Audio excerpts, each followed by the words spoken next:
नारळाच्या चटणीची एक अशी रेसिपी जी सहजपणे झटपट कोणालाही करता येईल आणि ही चटणी तुम्ही कशासोबतही एन्जॉय करू शकता. नमस्कार मित्रांनो, मी आणि माझी आई तुम्हा सर्वांचं आजच्या रेसिपीमध्ये खूप मनापासून स्वागत करीत आहोत. आजची रेसिपी आहे ओल्या नारळाची चटणी. आणि तुम्ही पाहत आहात आपल्या घरचा स्वाद. तर चला, आजच्या रेसिपीसाठी आपल्याजवळ काय काय साहित्य आहे तेही पाहून घेऊया.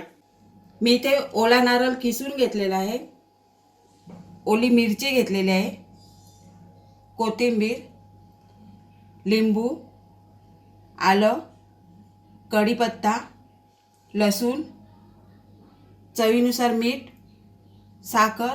हे साहित्य चटणीसाठी आहे आणि फोडणीसाठी कढीपत्ता, राई, हिंग. तर मित्रांनो, या सर्व साहित्यांचे प्रमाण तुम्हाला आपल्या डिस्क्रिप्शन बॉक्समध्ये मिळेल. आता पटकन आपण कृतीला सुरुवात करूया. आता हे चटणीचं साहित्य आहे ना, ते आपण मिक्सरला वाटायला घेऊया. इथे मी ओला नारळ घेतलेला आहे, तो घालूया. ओली मिरची, कोथिंबीर, लसणाच्या पाकल्या,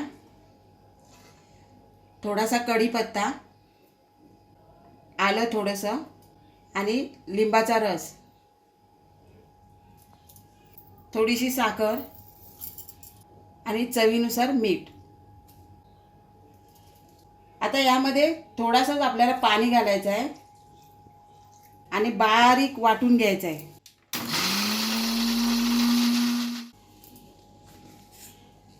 ही बघा, अशी चटणी वाटून घ्यायची आहे आपल्याला. क्या बात है. आता आपण या ताटलीमध्ये काढून घेऊया.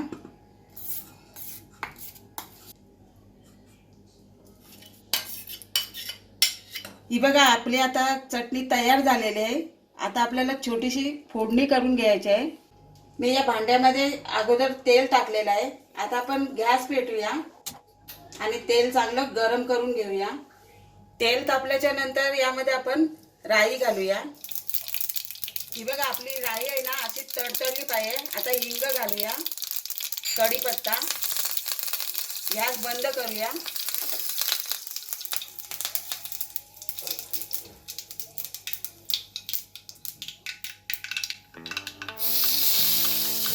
हो, क्या बात है, कडक.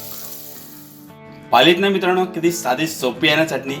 ही रेसिपी नक्की घरी ट्राय करायची आणि ट्राय करून झाल्याच्या नंतर तुम्हाला आजची रेसिपी कशी वाटली खाली कमेंट बॉक्सच्या माध्यमातून आम्हाला कळवायला सुद्धा विसरू नका. पण त्या अगोदर आपल्या आजच्या रेसिपीचा हा व्हिडिओ जर तुम्हाला आवडला असेल तर व्हिडिओला लाईक करायचं, शेअर करायचं आणि जर तुम्ही आपल्या चॅनलवरती नवीन असाल तर पटकन चॅनलला सबस्क्राईब करून घ्यायचं आणि बाजूची बेल आयकॉन प्रेस करायला विसरायचं नाही. कारण का मस्तपैकी अशा तुम्हाला साध्या सोप्या रेसिपींचा या चॅनलवरती आनंद घेता येईल. क्या बात आहे मित्रांनो, ही रेसिपी नक्की घरी ट्राय करायची. ट्राय करून झाल्याच्या नंतर आजची रेसिपी तुम्हाला कशी वाटली खाली कमेंट बॉक्सच्या माध्यमातून आम्हाला कळवायला सुद्धा विसरू नका. चला, अशीच एक साधी सोपी तुमच्या आवडीची रेसिपी घेऊन पुढच्या नेक्स्ट व्हिडिओमध्ये आपण लवकरच भेटूया. वेल काढून आजच्या रेसिपीचा हा व्हिडिओ पाहिल्याबद्दल थँक्यू.